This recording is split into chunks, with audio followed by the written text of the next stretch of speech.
दोस्तों, कभी कभार हम न्यूज़ में एक बड़ी दर्दनाक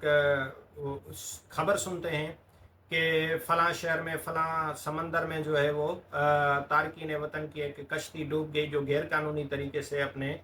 वतन से किसी दूसरे वतन में रोज़गार की तलाश के लिए जा रहे थे। और उस पर डंकी भी बॉलीवुड में बहुत खूबसूरत फिल्म बनाई गई है। और बहुत सारे लोग ऐसे हैं जो समझते हैं कि उनके यहाँ जो जहाँ वो जिन कंट्रीज़ में रहते हैं उनके यहाँ रोज़गार के अच्छे मौके नहीं होते, तो उनको किसी दूसरे तरक्की याफ्ता मुल्क में जाकर रोज़गार हासिल करना चाहिए या रोज़गार तलाश करना चाहिए। लेकिन इसके पीछे भी बहुत बड़ी एक तलख़ हकीकतें हैं, दर्दनाक किस्से हैं जो दिल को जो है वो झंझोड़ कर रख देते हैं, परेशान करके रख देते हैं कि हमारी जो फ्यूडल और एक सरमाएदाराना सोसाइटी है कि अमीर जो लोग हैं वो अमीर से अमीर तर हैं, गरीब जो है गरीब से गरीब तर होते जा रहे हैं, और उनके साथ जो एक दूसरे का गैप है, ये जो तबकाती फ़र्क है, ये बहुत बड़ा है। और पिछले दिनों इस हवाले से एक फ़िल्म बहुत ज़्यादा डिस्कस हुई थी, और वो मलयालम ज़बान में बनने वाली फ़िल्म थी आदू जीवथम द गोट लाइफ। उस फ़िल्म के बारे में बहुत ज़्यादा बात की गई। इस फ़िल्म का जो मरकज़ी किरदार है नजीब मोहम्मद, जो रोज़गार की तलाश में सऊदी अरब जाता है, वहाँ उसे हादसाती तौर पर किन मसाइब किन तकलीफ़ों का सामना करना पड़ता है, फ़िल्म में ये सारी चीज़ें दिखाई गई हैं। लेकिन असल वाक़ये पर मबनी इस फ़िल्म का एक कहानी का हकीकी अंजाम नहीं दिखाया गया, क्योंकि कहा जाता है कि ये जो कैरेक्टर है वो रियल है, हकीकी है, और एक बायोग्राफ़ी टाइप जो है वो का फ़िल्म बनाई गई है। फ़िल्म साज़ों ने ये शायद अच्छी तरह समझ लिया है कि कहानी मज़बूत होगी तभी फ़िल्म का या वेब सीरीज़ कामयाब हो सकेगी। यही वजह है कि दुनिया भर में जितना भी सिनेमा तख्लीक हो रहा है उसमें तकरीबन 50% कहानियों का माख़िज़ किताबें हैं, और मकबूल नावलों और सवानह उमरियों पर शानदार फ़िल्में वेब सीरीज़ बनाई जा रही हैं। तो इंडिया में भी इस फ़िल्म मलयालम ज़बान में लिखे गए नावल आधो जीवतम पर ये जो है फ़िल्म द गोट लाइफ या बकरी की ज़िंदगी बनाई गई है। इस नावल के जो राइटर हैं वो बेनियामिन है, जो मलयालम ज़बान के बहुत ही मारूफ अदीब हैं। इस फिल्म के हिदायतकार बलेसी ने जब ये नावल पढ़ा तो उस वक्त उस पर फिल्म बनाने का फैसला किया लिया था, और इस फिल्म में खलीजी ममालिक जो अरब ममालिक हैं उसमें उनके बाशिंदों की नफ्सियात और गैर अरब लोगों के साथ उनके रवैये और नारवा सलूक को नावल में मुसन्निफ़ ने बहुत ही खूबसूरती के साथ बयान किया है। खलीजी ममालिक में कफ़ील का जो है निज़ाम राइज है, जिसके तहत वहाँ रोज़गार के लिए जाने वाले गैर मुल्कों को अरब लोगों की सरपरस्ती में काम करना पड़ता है। और फिल्म में यह दिखाया गया है कि एक हिंदुस्तानी किस तरह एक कफ़ील के धोखे में आ जाता है, जो लोगों को गैर कानूनी तौर पर सहरा में कैद करके उनसे जबरी मुशक्क़त करवाता है।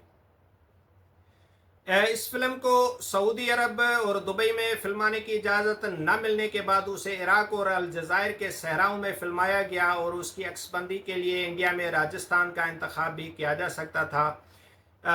इस फिल्म के जो हिदायतकार हैं 2008 से इसी कहानी पर काम कर रहे थे, और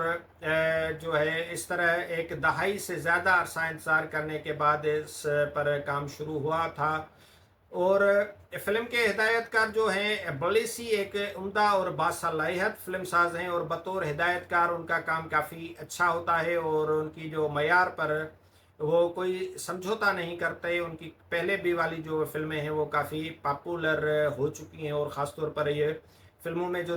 सिनेमाटोग्राफी की टेक्निक्स इस्तेमाल करते हैं, जो मनाजर हैं, उनको वो बड़ा डीपली वो जो है वो फिल्म आते हैं। और इस फिल्म की जो म्यूज़िक है वो ए आर रहमान जैसे मौसीकार ने दी है। और उसके बहुत ही ज़ाहिर है ए आर रहमान हो तो उसकी मौसीकी के बारे में कोई क्वेश्चन बचता नहीं है। फिल्म के जो अदाकारों में मरकज़ी किरदार निभाने वाले पृथ्वीराज सुकुमारन ने फिल्म के लिए अपना वज़न बढ़ाया फिर कम किया, जिसकी वजह से उसकी सेहत पर भी असर पड़ा था। शूटिंग के दिनों में सेट पर हर वक्त एक डॉक्टर मौजूद रहता था ताकि इमरजेंसी में उसको फौरी तिब्बी इमदाद दी जा सके, और पृथ्वीराज ने अपने किरदार से मुकम्मल इंसाफ किया है, और बहुत ही खूबसूरत और नेचुरल तरह की जो है वो अदाकारी की है उसने। اور اس کے میں امریکی اداکار جمی جین لوائس اور عمانی اداکار طالب البوشی نے بھی کفیل کا کردار نبھایا ہے، اور یہ بھی کہا گیا ہے کہ کفیل کا کردار ادا کرنے والے عمانی اداکار طالب الپوشی پر سعودی عرب نے پابندی عائد کر دی ہے، لیکن یہ صداقت ہے یا نہیں کچھ پتہ نہیں چلتا، کیونکہ سعودی عرب میں اس فلم کو بین کیا گیا تھا اور اس کو کرٹیسائز کیا گیا تھا کہ یہ ہماری جو ہے ایک بدنامی کا باعث بن رہی ہے یہ فلم۔ تو اس حوالے سے جو موجودہ دور ہے اس میں سینما ایک ایسا اہم میڈیم ہے جس کے ذریعے آپ اپنی بات پوری دنیا تک پہنچا سکتے ہیں، اس لیے پروپیگنڈا کے لیے بھی سینما کا استعمال کیا جاتا ہے، اور ہماری جو ایک ریئل جو سینما ہے اس میں بھی ہم بہت ساری کہانیاں دیکھتے ہیں۔ تو اگر آپ یہ فلم آپ نے دیکھی ہوئی ہے تو آپ اپنی رائے سے ضرور آگاہ کیجیے گا، اگر نہیں دیکھی ہوئی اور آپ اس پہلو کو ذہن میں رکھ کر یہ فلم دیکھیں گے تو آپ دکھی نہیں ہوں گے کہ یہ ایک اچھے موضوع پر معیاری فلم ہے، جس کی جو ہے وہ تقریباً 3 گھنٹے کی فلم ہے، تو اپنی جو ہے آپ کو اب جیسے ہی اس سے کی اپنی مصروفیت میں ٹائم ملتا ہے تو میں سمجھتا ہوں کہ یہ فلم ضرور دیکھیں، یہ مس کرنے جیسی نہیں ہے، کیونکہ یہ جو ہمیں ایک ریئلسٹک ہے کہ سینما کا لک دیتی ہے، اس کی کہانی، اس کی پریزنٹیشن، اس کی کردار نگاری